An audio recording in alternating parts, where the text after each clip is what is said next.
નમસ્કાર દર્શક મિત્રો, ચક્રવર્તીમાં આપનું હાર્દિક સ્વાગત છે અને હું છું યોગેશ રંગપડિયા. મોરબી માળિયા વિધાનસભાના જે ધારાસભ્ય છે કાંતિભાઈ અમૃતિયા, તેમને જે ગઈકાલના એક સોશિયલ મીડિયાના અને મીડિયાના માધ્યમથી આપણે વિડીયો જોયા, જેમાં કાંતિભાઈ અમૃતિયા વિધાનસભાની અંદર જે પોતાની વાત મૂકે છે એ વાતને લઈને ક્યાંક ને ક્યાંક મોરબીમાં અત્યારે રમૂજનો માહોલ સામે આવ્યો છે. એ ચાહે સોશિયલ મીડિયા હોય કે મીડિયા હોય, તેમાં જે લાઇક્સ કોમેન્ટો જે આવી રહી છે તે જોતાં અનેક જે રમૂજ સામે આવી છે. તેમાં કાંતિભાઈએ જે વિધાનસભાની અંદર 6 મિનિટથી આસપાસ જે તેમનું વક્તવ્ય આપ્યું હતું, તેમાં તે જે વાત કરી છે એમાં ક્યાંક ને ક્યાંક મોરબીના જે પ્રાણ પ્રશ્નો ઘણા બધા છે એ ન રજૂ કરતા અને જે પોતાની પાર્ટી હોય અને જે દેશના વડાપ્રધાન છે એમની ફક્ત વાહવાહી સામે આવી છે.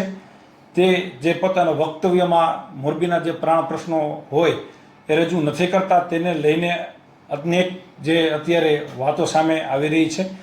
તેને લઈને અત્યારે મારી સાથે મોરબી શહેર કોંગ્રેસના જે પ્રમુખ છે પુષ્પરાજસિંહ જાડેજા, તે અત્યારે આપણી સાથે જોડાયા છે. પુષ્પરાજસિંહ, ચક્રવાત ન્યૂઝમાં આપનું હાર્દિક સ્વાગત છે. ખાસ કરીને જે ગઈકાલનું એક વિડીયો ધારાસભ્યનો વિધાનસભાનો સામે આવ્યો છે, એ વિડીયોની અંદર ઘણું બધું બોલે છે 6 મિનિટ સુધી, પરંતુ ક્યાંક ને ક્યાંક જે પ્રશ્નો મોરબીના છે એમને લઈને એક પણ વાત નથી કરી. તેને લઈને અનેક જે લોકોમાં અત્યારે વાતો વહેતી થઈ છે કે ધારાસભ્યએ આ ન કહેવું જોઈએ, આ કહેવું જોઈએ, મોરબીના પ્રશ્નની વાત કરવી જોઈએ. આને લઈને આપની પ્રતિક્રિયા પ્રથમ શું હશે? ખાસ કરીને તો સોશિયલ મીડિયાના માધ્યમથી મેં ગઈકાલે રાત્રે માનનીય ધારાસભ્યશ્રીના વિડીયો જોયા, પણ એમની 7 મિનિટના ભાષણમાં લગભગ 17 વખત માનનીય નરેન્દ્રભાઈ નામના શબ્દોનો ઉલ્લેખ થયો હોય એવું મને લાગ્યું. જ્યારે બીજી તરફ વાત કરીએ તો મોરબી માળિયાના ધારાસભ્ય તરીકે વર્ષોથી ચૂંટાઈ આવે છે, ત્યારે ખાસ કરીને માળિયા તાલુકાની અંદર જે ખેડૂતોના જમીનમાંથી જે વીજ લાઈન નીકળે છે એ લોકોને પૂરતું વળતર નથી મળી રહ્યું. માળિયા તાલુકાના અગરિયાઓના ઘણા બધા પ્રશ્નો છે, એમના માટે કોઈ પેકેજની જાહેરાત બજેટની અંદર નથી કરવામાં આવી, ખાસ પેકેજની. અને જે માતાના નામે મત લીધા હતા એ ગાય માતાઓનો પણ હમણાં માળિયા તાલુકાનો પ્રશ્ન હતો, એની અંદર પણ કોઈ ઠોસ પગલાં નથી લેવાના. હું તો ત્યાં સુધી કહું છું શહેર કોંગ્રેસના પ્રમુખ તરીકે, એ ગાય માતાને કાપવાવાળાને ફાંસીએ ચડાવવા. માળિયા તાલુકાના અંદર જે પ્રશ્નો છે એ તો યોગ્ય છે, પરંતુ કાંતિભાઈ ક્યાંક ને ક્યાંક મોરબીની વાત નથી કરી એવું પણ નથી. તેમને મોરબી સિરામિક ઝોનને લઈને પણ વાત કરી છે. મોરબી આટલું ફૂલું ફાલ્યું છે, મોરબી ચાઇનાને અફાવી રહ્યું છે સિરામિક ક્ષેત્રે, તો અન્ય ઘણા બધા પ્રોડક્ટ અત્યારે મોરબી બનાવી રહ્યું છે, તેના વિશે પણ વાત કરી છે. તો એના વિશે આપ શું કહેશો? ધારાસભ્યશ્રીના ભાષણમાં મેં ક્યાંક સાંભળ્યું હતું કે ધારાસભ્યશ્રી એવું બોલ્યા હતા કે મોરબીમાં 3000 ફેક્ટરીઓનો વ્યાપ થયો છે. તો મારે પૂછવું છે આપના માધ્યમથી, વિડીયોના માધ્યમથી ધારાસભ્યશ્રીને, એ 3000 માંથી કેટલી ફેક્ટરીઓ ચાલુ છે? એ 3000 ફેક્ટરીઓમાંથી કેટલી ફેક્ટરી રેગ્યુલર ચાલુ છે અને સારી રીતના ચાલે છે? એના માટે કોઈ રાહત પેકેજ સિરામિક માટે કેન્દ્રમાંથી કે રાજ્ય સરકાર દ્વારા કેમ કંઈ ન આપવામાં આવ્યું? આ માત્ર ને માત્ર વાતો કરવાથી, માત્ર ને માત્ર અગેન એન્ડ અગેન એક શબ્દને 4 વાર બોલવાથી લોકોના પ્રશ્નોનું નિરાકરણ નહીં આવે. ખરેખર જો સિરામિક માટે કંઈક કરવું હોય તેના માટે ગુજરાત સરકાર અને કેન્દ્ર સરકાર દ્વારા કોઈ ખાસ પેકેજની જાહેરાત કરવાની જરૂર હતી કે જેથી કરીને આ સિરામિક ઉદ્યોગ ચલાવતા મારા ભાઈઓ યુવાનો કંઈક નવું કરી શકે અને આ ચાઇનાની સામે અફવાની વાતને ખરેખર અપનાવી શકે. મોરબીને જિલ્લો પણ આપ્યો, મોરબીને હાલમાં જ મહાનગરપાલિકા પણ મળી છે, તેમાં પણ ક્યાંક ને ક્યાંક કાંતિભાઈએ જે સરકારનો આભાર માન્યો છે. ખૂબ સારી વાત છે. અત્યારે મોરબીના લોકોને મહાનગરપાલિકા મળી એનાથી ઘણો બધો આવનારા દિવસોમાં ફાયદો થવાનો જ છે, એ 100%ની વાત છે. પરંતુ ક્યાંક ને ક્યાંક અત્યારે ઘણી બધી જે તમે શહેર કોંગ્રેસ પ્રમુખ તરીકે શહેરની અંદર કામગીરી થઈ છે, એને લઈને અત્યારે જે મહાનગરપાલિકા કામગીરી કરી રહી છે અને કાંતિભાઈએ જે વિધાનસભામાં મોરબી મહાનગરપાલિકાને લઈને જે સરકારનો આભાર માન્યો, આ બંને વિશે આપ શું કહેશો? મહાનગરપાલિકા થઈ છે, ખૂબ સારી વાત છે. એમાં તો હું પણ રાજ્ય સરકારનો આભારી છું. પણ આ મહાનગરપાલિકા માત્ર નામની મહાનગરપાલિકા હોય અને કામ નગરપાલિકા જેવું પણ ન હોય એવું ખાસ તકેદારી રાખે માનનીય ધારાસભ્ય છે. જ્યારે છેલ્લા ઘણા સમયથી મોરબી મહાનગરપાલિકામાં સવારના 6 વાગે 7 વાગે 9 વાગે લોકો ટોકન લઈને, જે એક સામાન્ય બાબત છે જન્મ મરણના દાખલા, એના માટે પણ લોકોએ લાઈનમાં ઊભું રહેવું પડતું હોય. સ્ટ્રીટ લાઇટો 24 કલાક ચાલુ રહેતી હોય. જે લોકો માટે જનભાગીદારીના જે ભૂતકાળમાં કામો થવાના હતા એની સિમેન્ટ ગોડાઉનની અંદર પથ્થર બની જતી હોય અને એના કામો ન થતા હોય, એના માટે કમિશનરશ્રી દ્વારા તપાસ સમિતિ બનાવવી પડતી હોય અને એ તપાસ સમિતિનો રિપોર્ટ 25 તારીખે આવી જવાનો હતો, હજી આજે 1 તારીખે પણ ન આવતો હોય. તો માનનીય ધારાસભ્યશ્રીને મારે આપના માધ્યમથી કહેવું છે કે આપ ઘણા વર્ષોથી ચૂંટાયેલા પ્રતિનિધિ છો.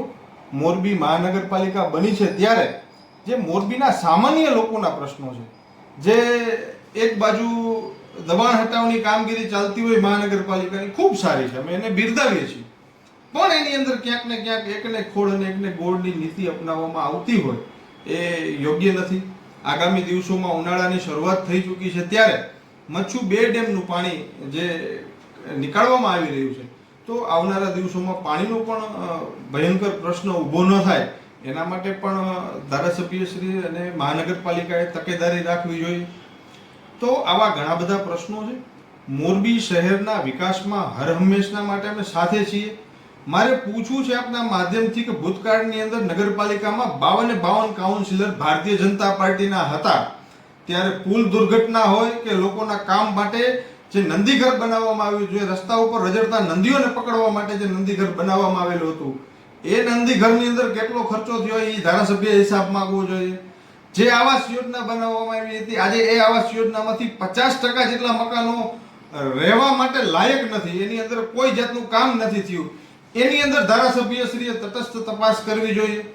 આ મોરબીની અંદર નગરપાલિકામાં 45 ડી હેઠળ જે કામો થયેલા છે એ કામો ખરેખર 45 ડી હેઠળ થાય એમ હતા કે નહીં એની તપાસ માનનીય ધારાસભ્યશ્રીએ કરવી જોઈએ.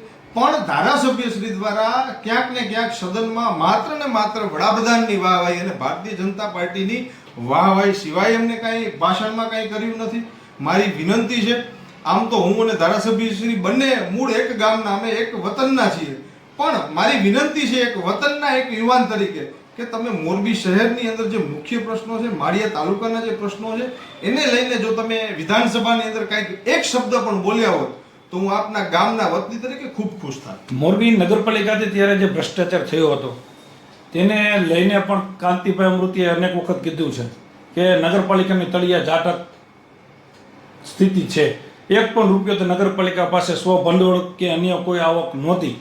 તેની તપાસ પણ તેમને માંગી છે, પણ હજી સુધી એ તપાસ ક્યાંક ને ક્યાંક કોઈ થઈ નથી.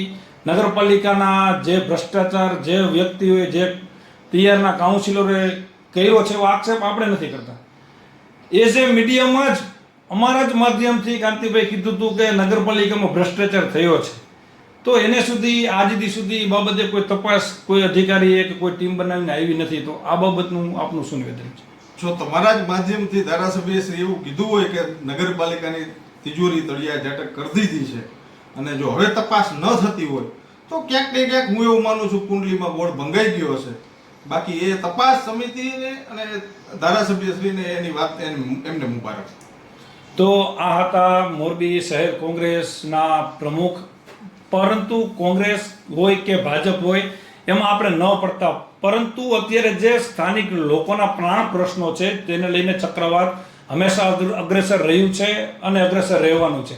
એ ચાહે કોઈ પણ વ્યક્તિનો પ્રશ્ન હોય, ચાહે કમિશનર મોરબીના નવા આવેલા હોય, અને જ્યાં કાન આંબળો પડશે લોકોના પ્રશ્નને લઈને, અને જે ધારાસભ્ય કામગીરી નથી કરી એ પણ અમે એમના સુધી પહોંચાડશું કે લોકોની આ પ્રતિક્રિયા છે કે તમે જે વિધાનસભામાં ફક્ત વાહવાહી કરતા હોય અથવા તમે તમારા શીર્ષ નેતૃત્વ સામે જે અહીંના કૌભાંડો છે એ ખુલ્લા ન કરી શકતા હોય, ત્યારે અમે આ પ્રજાના પ્રહરી તરીકે લોકોના જે પ્રશ્નો છે એને લઈને અમે અવારનવાર આ પ્રકારે અનેક વ્યક્તિઓ સાથે અમે 1 to 1 કરી અને લોકોને જે મુશ્કેલીઓ પડી રહી છે તેમાં ક્યાંક ને ક્યાંક અમે એમનો અવાજ બની અને આપણા સુધી અને આપણી જે આજની જે સરકાર છે એ રાજ્ય સરકાર હોય કેન્દ્ર સરકાર હોય એમના સુધી લોકોનો અવાજ પહોંચાડવા માટે ચક્રવાત ન્યૂઝ અગ્રેસર હતું છે અને આગામી દિવસોમાં રહેવાનું છે.